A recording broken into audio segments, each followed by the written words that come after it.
Welcome to this YSL tutorial. In this video, we're going to cover how to use text files in Excel VBA. The video is all about how you create, write to and read from text files, and we're going to do this using the scripting runtime library and the FileSystemObject class. So we'll start the video with a quick reminder of how those work.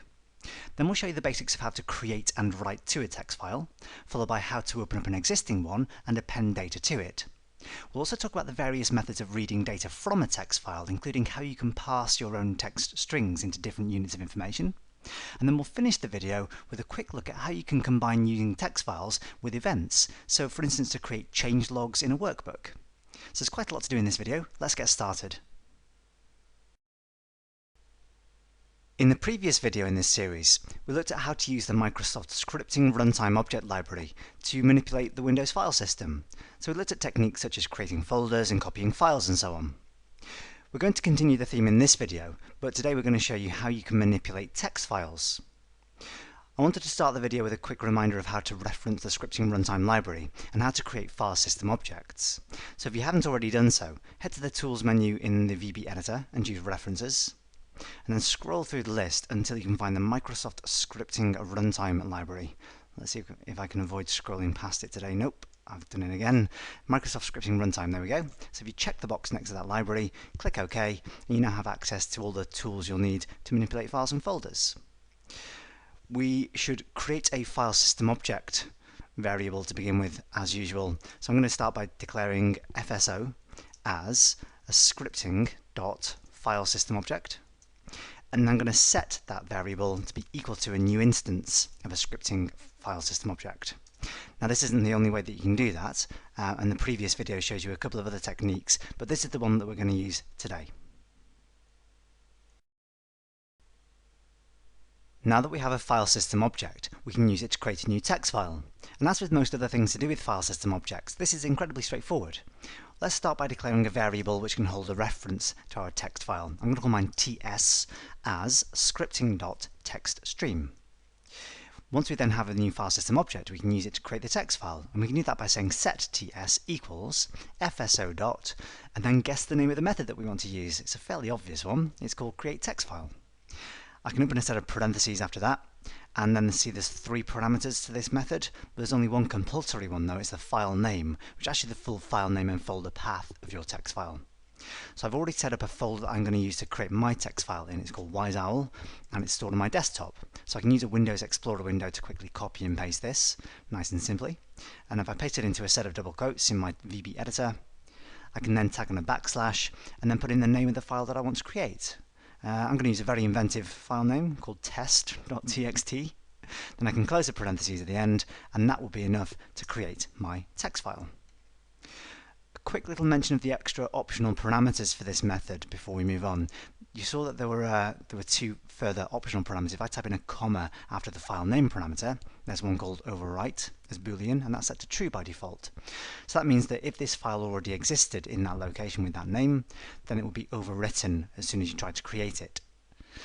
The third parameter there is called Unicode, and that's set to false. So by default you'll get a non-Unicode text file.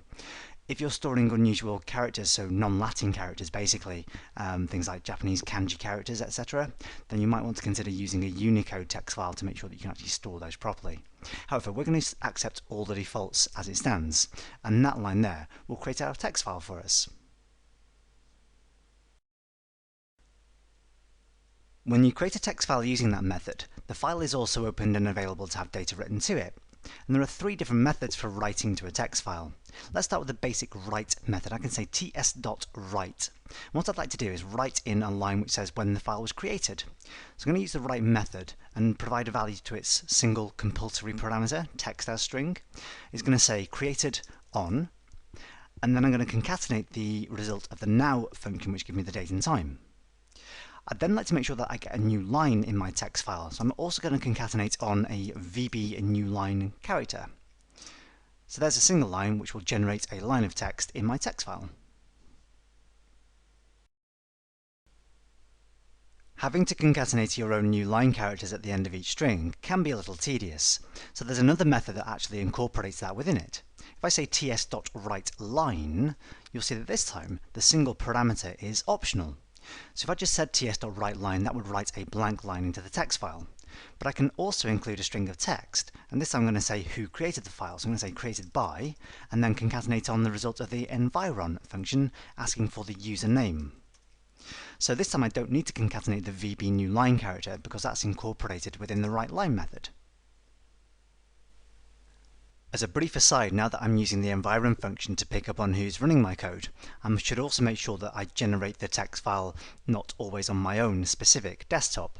So what I'm going to do is replace that part of my createTextFile parameter with the environ function, which picks up on the user profile path. So user profile is the name that I want to put in there, and then concatenate that with the remainder of my string.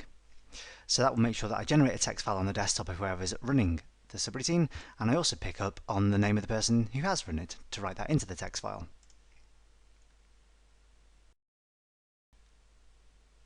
So we've just seen that the text parameter of the WriteLine method is optional, and I said that if you didn't pass an argument to that parameter, then the WriteLine method just writes a blank line. Well, sometimes you'll want to write multiple blank lines at the same time, and there's a method for doing that as well. If I say ts.WriteBlankLines, I can then specify exactly how many blank lines that I want. I'm going to write in 2. And then finally I'm going to write one more line which says ts.WriteLine, data starts here. And we'll see why we're doing that in just a few minutes. So that's all that I'd like to write into my text file to start with. What I'd now like to do is close the text file down, so I can say ts.close. And just as a bit of good practice, I'm going to say set FSO equals nothing. I mentioned that in a previous video about when you use a new keyword to create new instances of objects. It's good practice to destroy those or terminate those when you finish with them. Although in VBA that happens automatically when end sub is reached. This is just good practice. Okay, so that's the entire subroutine written. What I'm now going to do is run it to generate my text file and write 1, 2, 3, 4, 5 lines into it, and then close the text file down. So now that I've done that, I should be able to check back in my YSR folder, and there's my test.txt file, and if I double click to open it up, it should open in Notepad by default, because that's what I've set for the default program for text files on my machine. And if I just resize my window, you can see that I've written created on this date, created by me, 2 blank lines, and then data starts here, and that will give me a new line as well. So there you go, there's the basics of how you create and write to text files.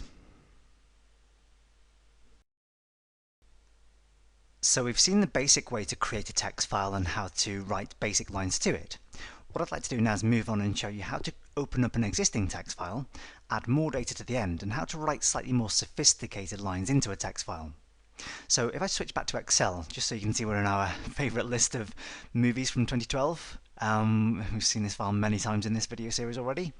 What we're going to do is write for each single line that's in this list here, we're going to write a line into a text file that's tab delimited, so each value will be read in or written in with a tab separating the values. So we'll essentially end up with a copy of this data in a text file in a tab delimited format. So to do that, head back to the VB editor. I'm going to begin a new subroutine. I'm going to call it add data to text file. And then we can copy and paste a few lines from the previous routine here. We'll need the same 2 variables again, and we'll need a new instance of a file system object. What I'd then like to do is, rather than create a new text file, I'd like to open up an existing one. So I'm going to say set ts equals fso dot, and again you can probably guess, as this is the file system object, that you've got a conveniently named method for this, and indeed there's one there called open text file. Now there's several parameters that I'm going to fill in here, so I'm going to separate these across multiple lines. I'm going to use the continuation character space underscore, then head down to the next line and see the first parameter, which is compulsory, is the file name as string. So again, for the sake of convenience, I'm going to copy and paste the same path from the previous routine and then paste that in, and that's the file name parameter specified. I can then type in a comma, then I'm going to use a space underscore again to head down to the next line and specify the IO mode, or input-output in-out mode for the file. Now by default the in-out mode is for reading, so that essentially opens the file read-only. Now I need to add more data to the end of my text file, so I need one of the other options. If I press Ctrl and space, it will display the IntelliSense list. So I've got 2 other methods for writing and for appending. For writing will allow you to overwrite everything that's already in the text file, so everything will be replaced. Now I don't want to do that, I just want to add my data to the end of the text file. So I'm going to use the for appending option. So for appending is the IO mode. And then I've got another parameter here called create. I'm not going to specify this one, but just to mention that the create parameter lets you choose whether or not to create this text file. So if I try to open the text file with this name and path, but it didn't already exist, I could set the create parameter to true, and that would automatically create the text file, which kind of makes the create text file method a little bit redundant, because if it doesn't already exist, you can choose to make it be created using the open text file method. Anyway, we're going to assume that we've already created our text file. We don't want to recreate it, so that would replace what's already there. So all I'm going to do here is close the parentheses and then hit enter a couple of times, and that will open up our text file and allow us to write more data into it. The next thing that I'd like to do is set up the basic loop for processing the list of films. So essentially we need to loop from cell A2 all the way down to the end of that list. So to do that, hopefully this is sort of becoming second nature to you by now. You'll have done it so many times up to this point if you've been following the video series. Dim R as range, and then we can say, well, let's make sure we go to sheet 1, so sheet 1 activate, and then we can say for each R in range, then the top cell will be A2, comma, and the bottom cell will be from range A1 dot end XL down. A few blank lines and next R, and that means it will go from cell A2, that's the top cell, and the bottom cell will be cell A1 end XL down, which in this case will be cell A15. So this makes, of course, this relies on us having every single cell in column A populated with a value, so there can't be any gaps in the list, but that's reasonably robust enough to handle a variable-sized list.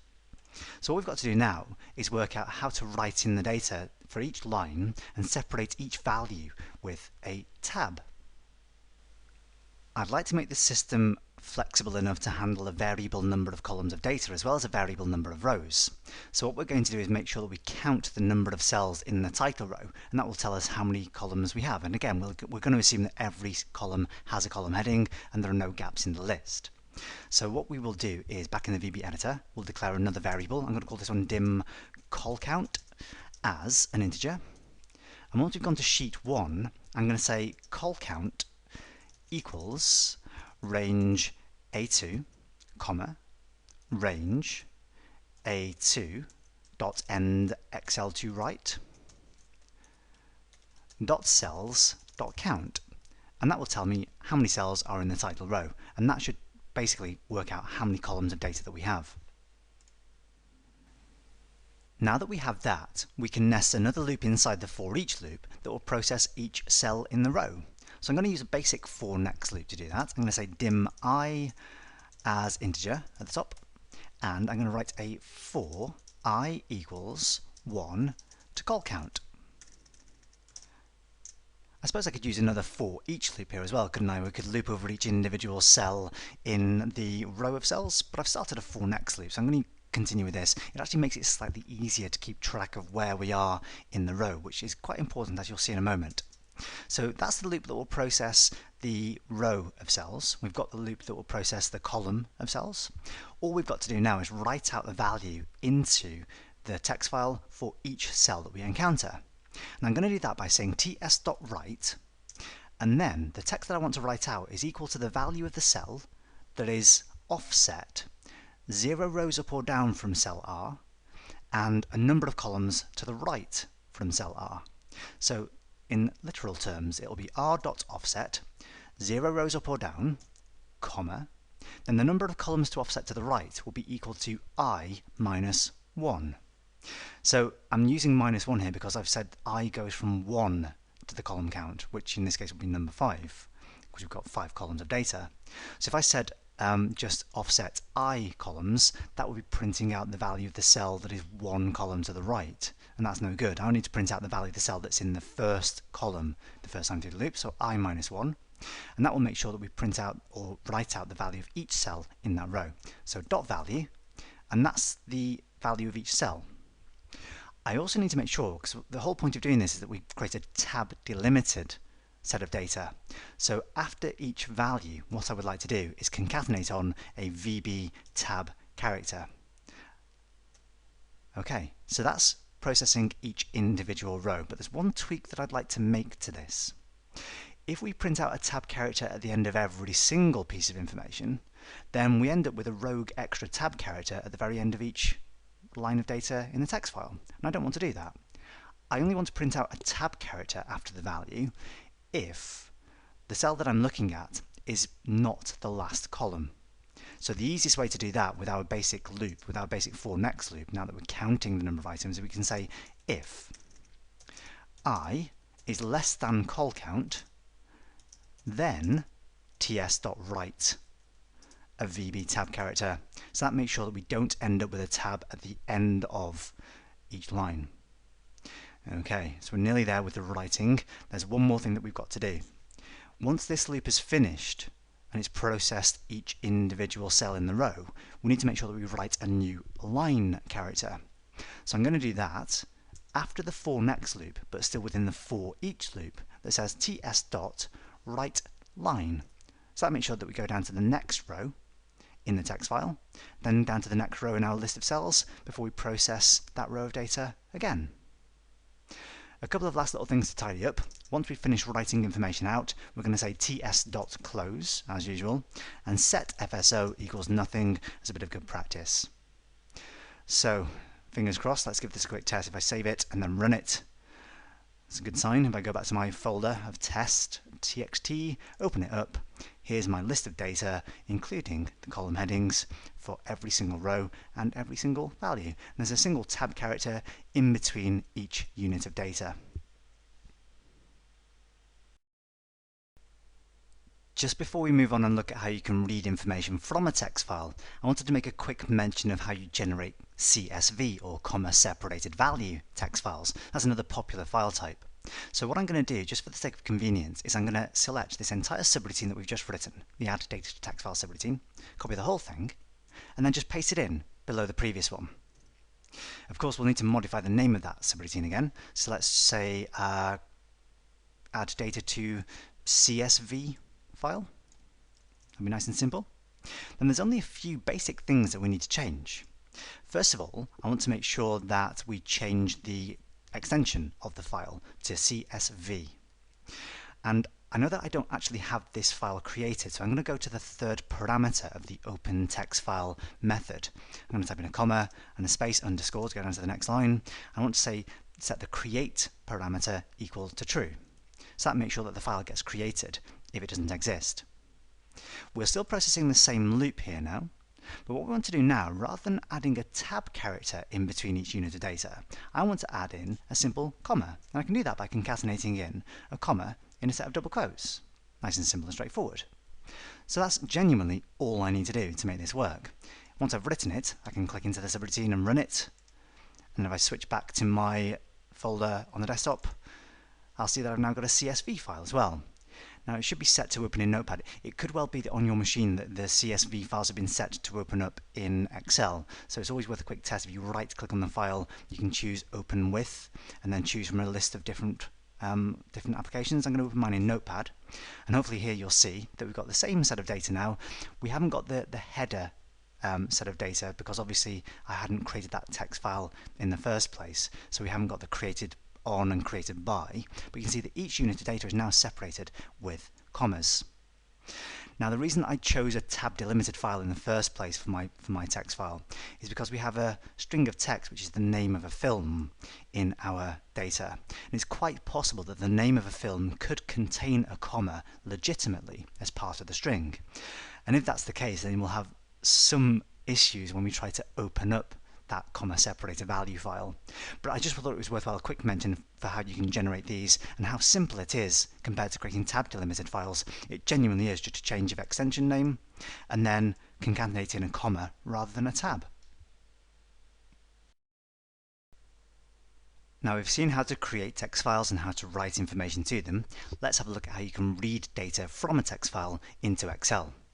I'm going to begin another subroutine down at the bottom of my current module. I'm going to say sub read from text file.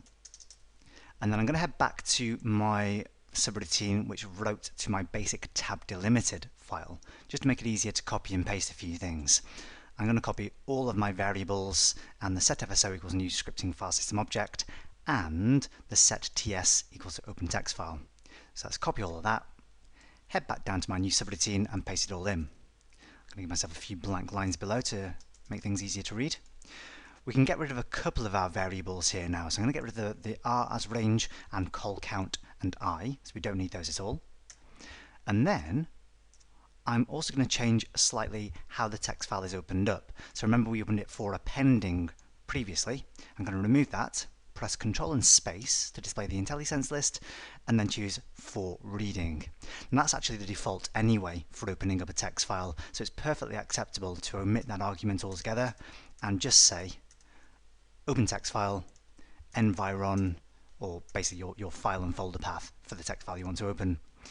So that will open it up for reading. Just a quick check, if you type in a comma after the first parameter, you'll see that by default the I/O mode is for reading.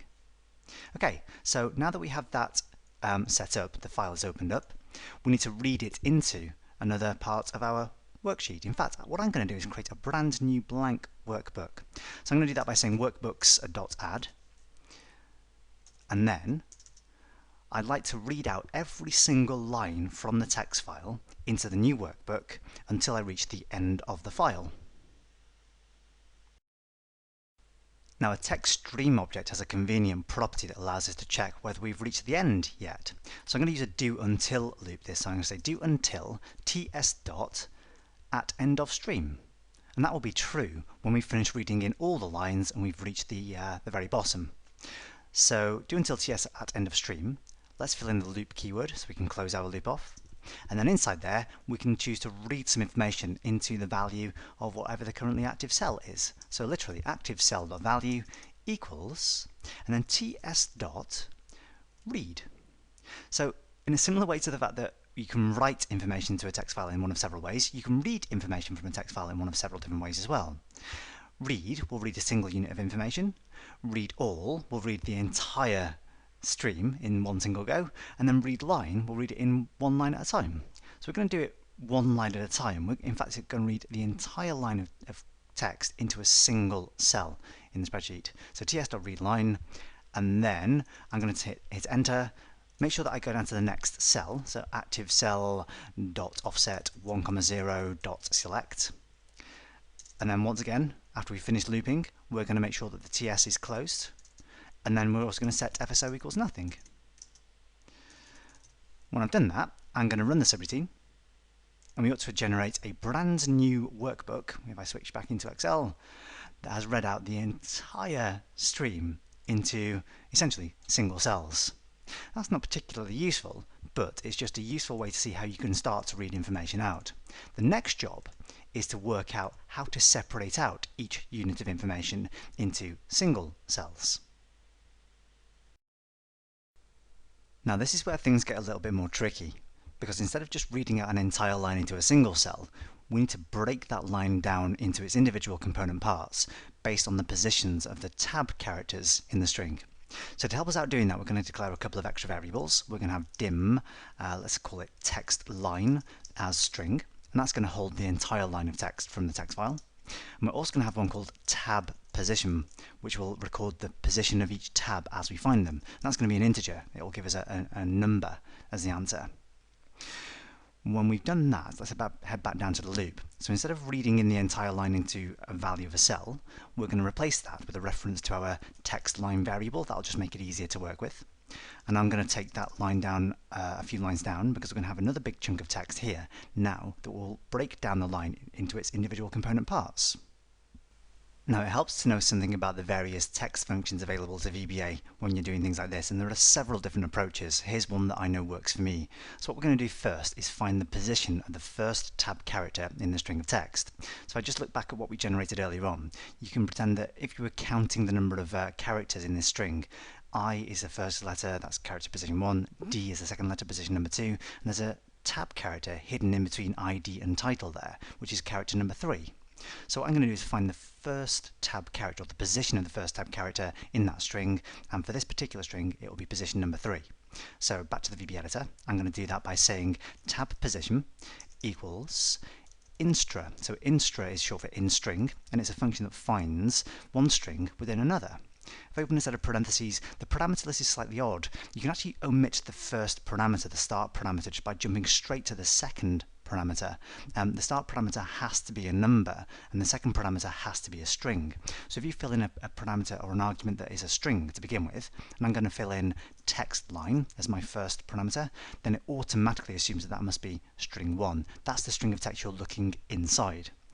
The second parameter, or the third technically in the list, string 2, is the parameter, is the string that you're looking for. And for us, that's going to be a VB tab. Okay, so we close the parentheses, and that will tell us the position of the first tab character in the string. Now, not every line of text in this text file has a tab in it. So if this function doesn't find the text you're looking for, it returns 0 as the answer.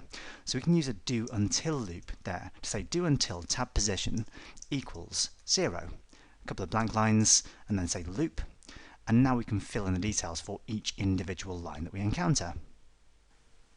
The first job is to read out every character to the left of the tab position into the value of the active cell. So if you imagine that for the first cell here that we're looking at, the first tab position will be position number 3. We want to read out everything to the left of that into the active cell, so basically characters 1 and 2. So to make that work, we can use another text function called left. We can set the active cell dot value equal to left, open parentheses. Now there are two parameters, the string that you're reading from, so that's text line, and then the number of characters that you want to get. So in this case, it's going to be equal to the tab position minus 1, so we don't want to read the tab itself into the cell. When we've done that, we can then move across one cell to the right. So we can say active cell.offset 0,1.select, and that will leave us ready to fill in the next value. Before we do that though, we want to do two more things.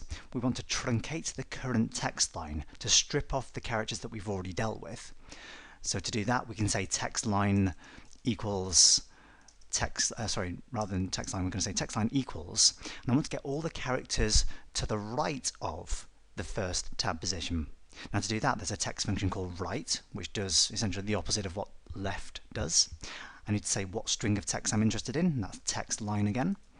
And the number of characters that I want to get this time is equal to the complete length of the text line minus the position of the the position of the tab character. So it's going to be the complete length of that string of text minus where the first tab position is. So to do that, I need another text function. This one's called len, which calculates the length of a string of text. So I can say len, open parentheses, and then text line, and then minus the position of the tab again, so I can refer to tab position, close the brackets, and then one more job to do.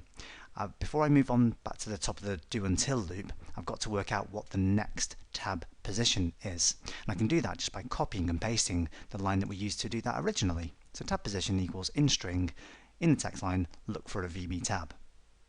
Okay, once we've reached the end of this loop, we're going to be left with whatever we have in the end of the text string, so from each line. So imagine we'd processed all the tab characters, the text string would be left with whatever word sits at the end of that line. So we want to make sure that that goes into the currently active cell again, so we'll say active cell.value equals whatever remains in the text line variable. And that makes sure that we also include any lines that don't have a tab in them, so like these created on and created by lines, these make sure that these get typed in as well. One last thing to modify, rather than just moving down to the next row in the spreadsheet, we want to make sure that we actually also get back across to the left hand edge. So I'm going to say offset 1,0.end XL to left. Once we've done all of that, we should be good to give this one a go. I'm going to give the file a quick save first, and then click the run button and see what we end up with.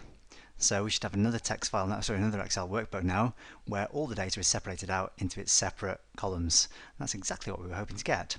There's one small issue to do with dates. I don't know if you noticed, if you're working in the UK, or basically anywhere not in the US, where you're using a different date format, the dates come out in a slightly odd way. Anything that was on the 12th or before of a month will be absolutely fine. That will be interpreted as a date. You can see that the values are aligned to the right of a column, and you can see that the data type is a date. Anything that's released on the 13th or later will be treated as a string of text. It'll also have the general format. Now, this isn't usually an issue in Excel. Excel's pretty clever at working out the regional settings of your computer. When you're working with text files, it assumes US formatting for some reason, which I don't know. So that's one other issue that we've got to solve. The other problem with this code is how awkward it is to type in. You need to know your text functions pretty well to make this work, and it makes the code a lot messier, a lot longer. Now that I've shown you the really difficult way to do this, I'm going to make you hate me by showing you two incredibly simple ways to do exactly the same thing. So two methods, starting with a slightly easier way of separating these values into different columns. So to start with, I'm going to copy this entire subroutine again, everything from top to bottom, paste it in below, and I'll need to give it a new name. So I'm going to call this one read from text file easier method. And then what I'm going to do is remove a bunch of different lines from here. So we don't need to worry about our text line and and tab position variables anymore. I'm going to remove those two. I don't need to do most of the things in this loop now, by the way, so I'm going to remove all of this. Oops, all of this is what I meant to say. And essentially I'm going to be left with two lines in here. One that will read out the value of each line. So I'm going to say activecell.value equals ts.readLine, as we had earlier on. And I'm only going to move down one cell, and I don't need to bother going back to the left. So essentially that's what we had earlier on, the basic version of reading from a text file. It reads each line, including but not separating the values out into different columns. Once I've done this, however, once I've finished reading out each individual line, what I can do is use a built-in method of Excel that separates text into different columns. So I can do that by saying range. I'm going to assume that it's the entirety of column A that's got my data in it, dot text to columns. There's a separate method that will do this. If I type in a space, you can see there's a ton of different parameters available. So there's a destination where I want the values to go, what data type I'm looking at, and so on and so on and so on. The default for the data type is Excel delimited, and that's quite true for ours. Ours is a delimited data type. The thing that delimits our text is a tab character. So you can see the tab parameter sitting there all the way down the end in the middle of the parameter list. I could type in a bunch of commas to get there, but what I'm going to do instead is just say tab : equals, and then set that to be true. And that's all I need to do. So it says separate this text into different columns where the delimiter is the tab delimiter. All I need to do now is run that subroutine again, and I'll end up with another workbook, book 10 this time. And you can see that it's already delimited into different columns. So how much easier is that? It still has the same issue with dates, by the way, though. So you'll still see, just as in the previous example, the dates are treated as text if it's on the 13th or later. But of course, if you had your dates in the US format, that won't be an issue. But that's much, much easier than parsing your text yourself. The text columns method effectively does exactly what we coded in the previous routine. So there's one easier way of doing things. There is still, however, one much easier again method that we could have used. And this method is so simple that I don't even need to copy the previous subroutine. What I will do is just copy the title of that subroutine. So I'm going to copy that, and then I'm going to write my own new sub down at the bottom, sub, and then paste that in. And I'm going to change its name to the easiest method, and trust me, it really is the easiest. So let me give myself a couple of blank lines so you can easily see what I'm doing. All I need to do to make this one work is a single line of code. Workbooks dot open text. So there's a dedicated method of the workbooks collection which allows you to open a text file as a workbook. Now there's one compulsory parameter, which is the file name, and I'm going to go back to a previous routine just so I can easily copy and paste that. So let's copy that path, and I can paste that in. Then what I could do is use lots of commas to get across to the tab parameter. So just like with the text to columns, there's a tab parameter which says that the tab is the delimiter. But to make life easier on us, I'm going to actually name my parameters here. I'm going to say file name : equals, and because that's gone across two lines, I'm going to use my space underscore continuation character. Then after the file name parameter, a comma, another space and an underscore, and then I can get to the tab parameter : equals true.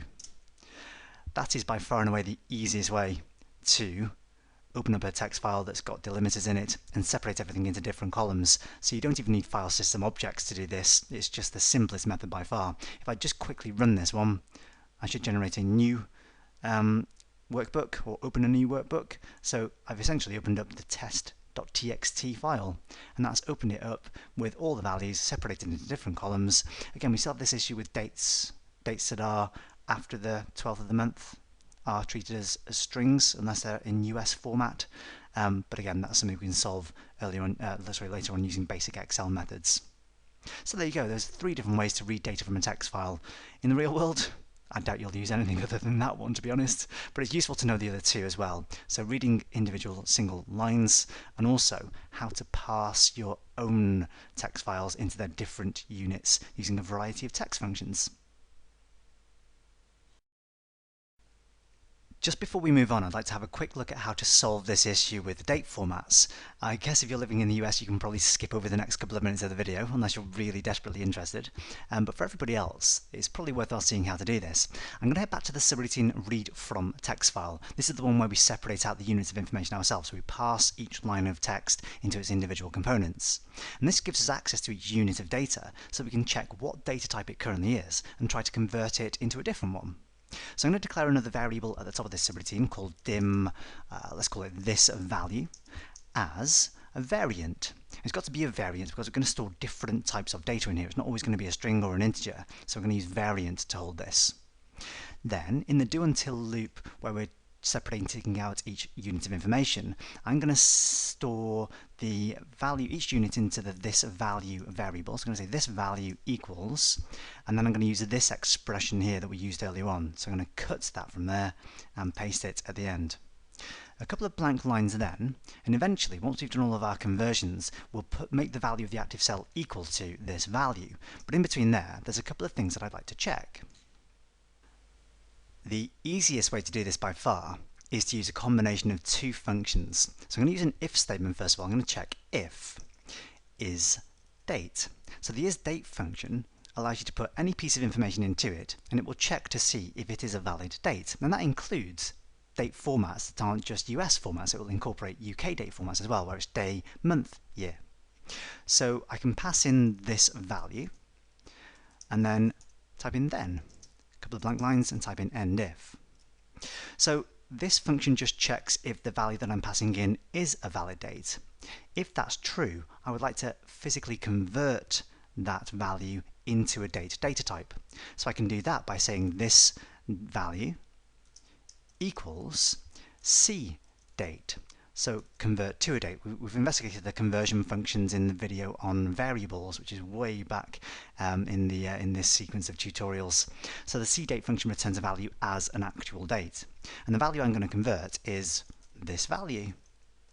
So if that's happened, if that's been done, we end up putting a date into the value of the active cell. And if I just run this subroutine now and have a look at the results. Try again, there we go. We should see now that everything that can be interpreted as a date actually is formatted as one. That includes everything that happened on or after the 13th of the month. So that's a simple way to solve that little issue. As one last little tweak that we'll make to this particular system working with our text file, our data text file, I want to show you how you could avoid bringing in the basic header rows. What if we wanted to read in data into a new Excel spreadsheet that only incorporated the data itself, including the headers? There's a way to skip lines when you're reading from a text file, and if you know exactly how many lines there are that you want to skip, that makes things very, very easy. If I head back to the VB editor, and in fact just sticking in the same subroutine we were just modifying there, the read from text file subroutine, when I've added a new workbook, before I start looping over the lines in the text file, what I can do is simply say ts.skip. So I can say skip or skip line. Now the skip line method skips a single line.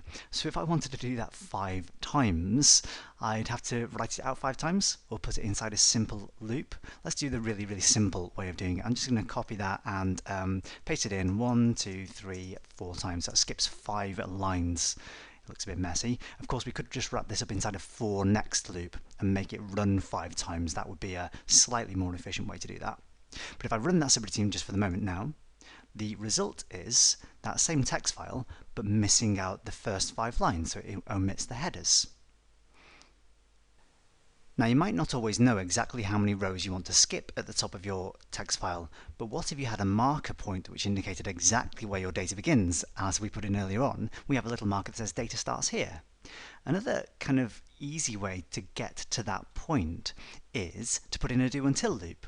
So we can carry on reading lines until we reach that one. So back into the VB editor, we'll replace our basic skip 5 lines with another do until. So we'll say do until ts.readLine equals data starts here. And we can say loop, and then we don't actually need to do anything inside the loop at all. The reason we don't need to do that is because in our do until statement we've said ts.readLine, and whenever you do that, it automatically reads that line into memory and then moves to the next line. So essentially this will carry on going, reading until you reach that line there, where it says data starts here. This is case sensitive, by the way, so again, just a reminder that when you compare text strings in VBA, this is case sensitive. But essentially that will read all the lines up to and including data starts here, and then start looping and reading out data. So if I just run this one more time, and head back to the new workbook that's been created, and there it is, again, another workbook without the header rows included.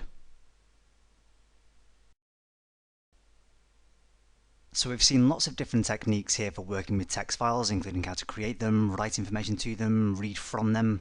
For the last part of the video, I'd like to talk about how you combine this set of techniques with basic workbook and worksheet events.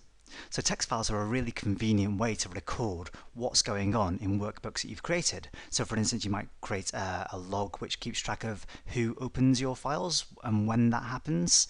You might also want to create a log of changes. So if people change things on a single worksheet, you might want to record that information in a text file as well. It's much more convenient doing it in a text file than it is recording that same set of information in a workbook, because it's much more efficient to record it in a basic text stream than it is to open up a brand new workbook or create new worksheets in the same one. So we could use, let's see, we're going to create a basic change log for what happens if somebody changes anything on sheet 1 of this top movies workbook. So I'm going to double click on the sheet 1 object in the Project Explorer, and that generates the code module for sheet 1.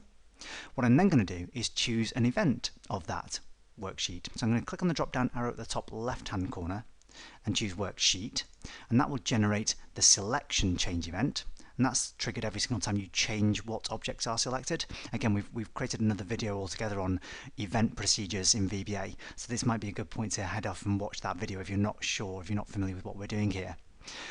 I don't want the selection change event in this particular example. What I really want is the change event, and that's triggered every single time somebody changes the value of any cell on that worksheet. So if I select change, it will generate the correct event for that, and I can get rid of the selection change event because I won't need that, at least for the moment. So what I'm going to do in here is record any changes that are made by any users using this workbook. I'll start by declaring the necessary variables. So we're going to have another FSO as a scripting.FileSystemObject, and then we'll also have a variable which holds a text stream. I'm going to call this one changelog, so it's a bit more descriptive than previously. And that's going to be as a scripting.textstream. We're going to set FSO equal to a new scripting.FileSystemObject, so we'll create a new instance of that class. And then we're going to set changelog equal to FSO.openTextFile, and then I'm going to give myself the space underscore continuation character and set the 3 different parameters. So file name : equals environ user profile. Just for today, I'm going to stick this onto the user's desktop, although that might not be a sensible place to store it in the real world if you want to keep it hidden away from people. So I'm going to store it in the user profile and /desktop, that was meant to be, desktop, /wiseowl, and then I'm going to change the file name, or call the file name change, or changes.txt. Let me just scroll across so we can see this a bit more clearly. So change.txt, and then a comma and a space underscore. I need this to be opened, I need to put in the IO mode parameter, so IO mode colon equals. I want to open this for appending, so I always want to add information to it rather than overwrite what was previously there. Then another comma and a space underscore, and the final parameter I'll specify is the create parameter, and I want to make sure that this gets created if it does not already exist. So create equals true. Close parentheses, and that will generate our changelog text file. To record the changes of cells then, we're going to loop over the cells in the target range for this event, and to do that we're going to need to have another variable. So I'm going to say dim r as range, and then we can write another loop as we've done in the past. We're going to say for each r in target, a couple of blank lines, and then say next r.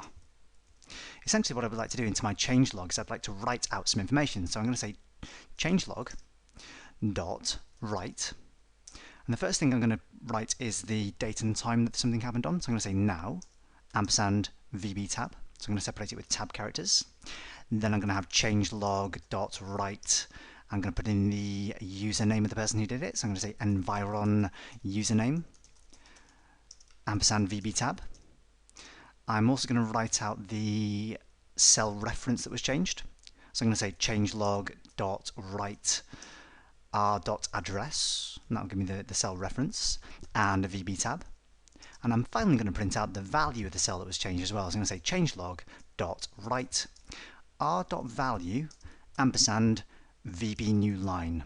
Again, I could have used the WriteLine method here, but I'm going to concatenate on my own new line character. So that will process every single cell that has been changed in the target range. After I've finished, what I would like to do then is say changelog.close to make sure it gets closed down, and then set FSO equals nothing, and that will process every single cell in this block of cells that gets changed. Now, as I mentioned in a previous video on events, if a user changes lots of cells at the same time, and bear in mind there are about 17 and a bit billion cells per worksheet in modern versions of Excel, then if you're looping over every single cell that got changed, that's going to take an awful long time to happen. So it might be sensible to put in a quick little test. If more than a certain threshold of cells were changed at the same time, we could write out a single line to the text file, otherwise we can loop over them and print out the values of each individual one. So let's have another if statement in here that's going to actually print out a single line. We'll say if target.cells.countLarge. Again, I mentioned in the previous video, the count property was in previous versions of Excel, and that could handle easily the maximum number of cells on an early version Excel worksheet, but the count property is actually limited to an integer data type, so that's going to break if you try to change 17 and a bit billion cells. So count large was introduced to make sure that we could always count the total number of cells changed in modern versions of Excel. So I'm going to say target.cells.countLarge. Should we say greater than 1,000, for instance? That'll be enough, won't it? Then, if that's true, what I would like to do is I'm going to copy these lines here. Copy those lines, and I'm going to say rather than print out r.address, I'm going to print out target.address, and that will print out the cell reference of the entire block of cells that's been changed. And rather than print out the values of all those cells, I'm going to just print out multiple values changed, or more than 1,000 values changed, something along those lines. Otherwise, so I'll add in my else clause, otherwise I'm going to loop over all the cells in the target, indent that just to tidy up the layout, and don't forget to put in end if, and that should be reasonably robust. If we change more than 1,000 cells, we'll get a single line written out. Otherwise, we'll loop over every individual cell that was changed and print out a specific bit of information for each individual cell. Okay, so now what we need to do is test this subroutine, and as I said in the events video, you don't test event procedures by running it yourself, so you don't do this. What we need to do instead is head on to sheet 1, which is where all this code is stored, and try to change some cells.